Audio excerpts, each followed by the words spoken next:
Hey, how's it going, everybody? Welcome back to the channel. And so I want to talk Pixel 8a as we're coming up to that Google I/O in about 2 months. And so a lot of rumors starting to talk about the Pixel 8a. A lot of people making their speculations and stuff like that. Like some people say that it's going to be glass built. Some people are talking about, it possibly getting Gemini Nano. I don't know about the full context of that, but I am going to offer you guys my opinions in this video. Let me just say this: when it comes to the Pixel 8a, I'm excited for the release of the phone, but I'm also kind of saddened by it. We have heard lots of talk that the pricing of the Pixel 8a will actually be a price going up from what the 7a launched at. And we're getting into that territory where mid-range devices are at the pricing and cost of what flagships used to cost 5, 6 years ago. Um, that speaks of just how everything is now today. So, what can we expect with all these leaked rumors and everything like that that's happening? Well, one thing's for sure, we know it's going to have the Tensor G3. Okay, the 7A had a G2, the 6A had a G1, and I don't see them breaking that, trying to go somewhere else. Um, it would be crazy if they didn't put the Tensor G3 in it and went with, like, the Snapdragon what is it, 7 Gen 2, Gen 1. I don't know if there's a Gen 2 chip yet, but there is. Be weird if they went that way. But no, we definitely can say for sure it's going to be the Tensor G3. I mean, obviously. Can't say that it's going to get Gemini Nano. If it does, it's definitely going to cause an uproar because the Pixel 8 still is not getting Gemini Nano when the Galaxy S24 base model is getting Gemini Nano, which has the same near specifications. The only difference between the two is that one is a Qualcomm based chip, one is the Tensor chip.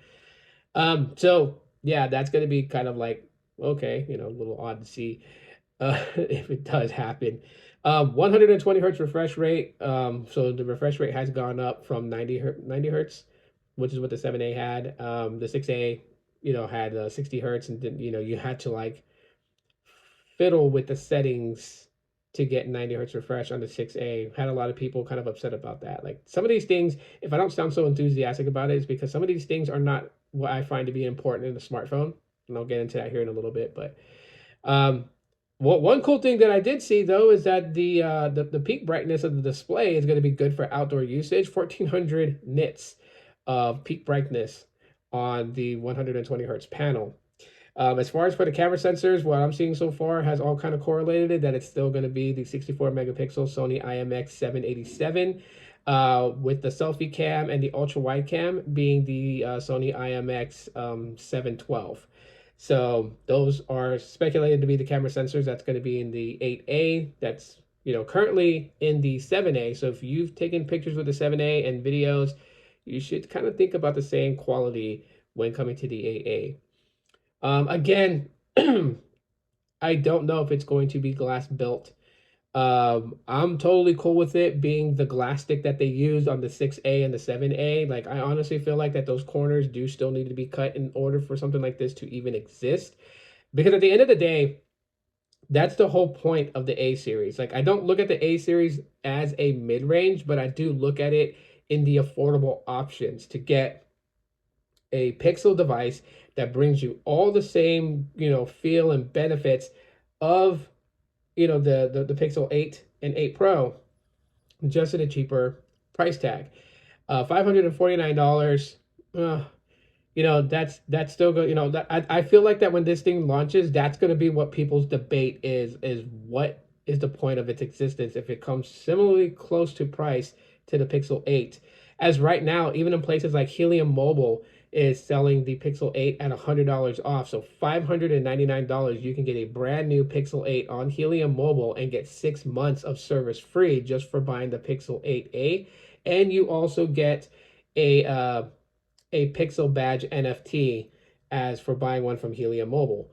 And by the way, real quick, in the description is my code. If you want to sign up for Helium Mobile and get 1 month free, use my code and you will definitely get that.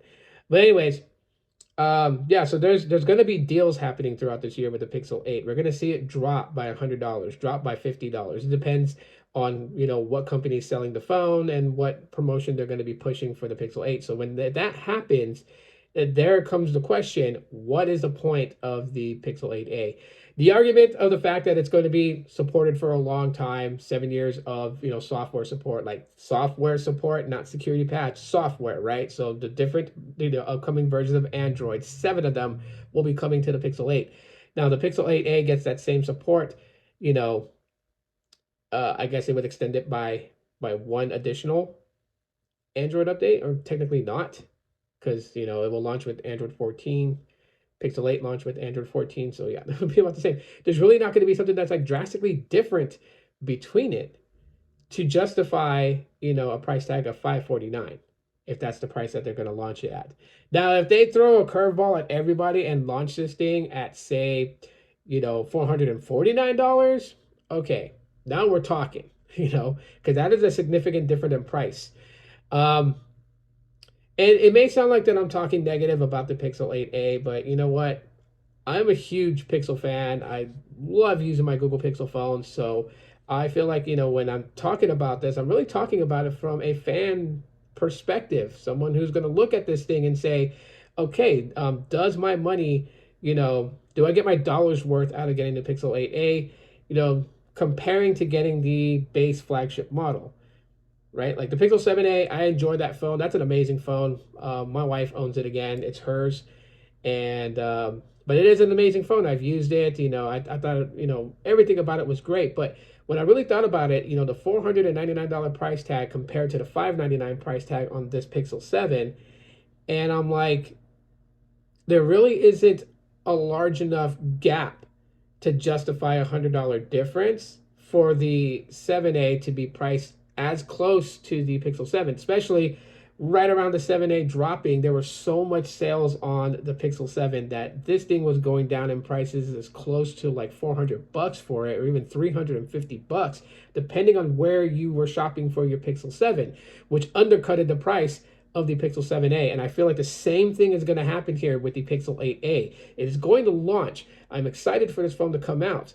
Would love to definitely get one in my hands and test it out. However, the problem that we're facing here is that at the time of its launch, there's going to be Best Buy deals and all kinds of other deals that's going to undercut the price of the Pixel 8a if they price it at $549.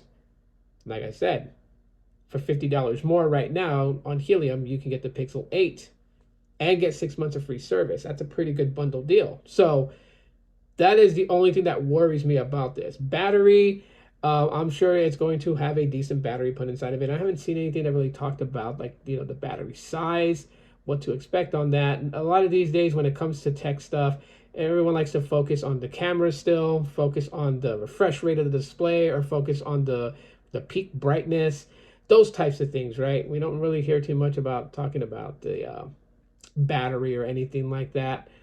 So I don't know. This is going to be like super interesting to see what happens here. But, would I go out and buy one? To answer that question, that really depends on where the Pixel 8 is priced at the time that I have the funds to just go and buy this phone. Because literally, even if this thing comes out, if it's priced at $549 and say that there is a deal for a Pixel 8 to buy one and I can get it for like, like $499, right? $200 off, then the sensible thing for me to do is just to go get the Pixel 8. There would actually be no reason to get the Pixel 8a unless I felt like the Sony IMX787 sensor does a better job than the Samsung GN01 sensor from Samsung. That would probably be like the biggest difference between the 8a and the Pixel 8 is the actual manufacturer of those camera sensors. But that would be for someone who's like heavily into photography. So anyways, guys, I pretty much like taken up a lot of your time. What do you guys think about the Pixel 8a? Are you excited for this device to drop? Are you actually planning to get one? Did you wait to try to get one? Or are you just waiting because you're waiting for this device to drop and then see what type of price drop happens on the Pixel 8? You guys know what to do. Leave your interesting comments in the comment section of the video, or share your emotional outbursts if you'd like to. I'd like to read those too. Again, smash the like button to help get YouTube to kind of pass this video around for other people to listen to. And if you're new to the channel and subscribe, thank you for doing so. Thanks for checking out this video. I'll talk to you on the next one.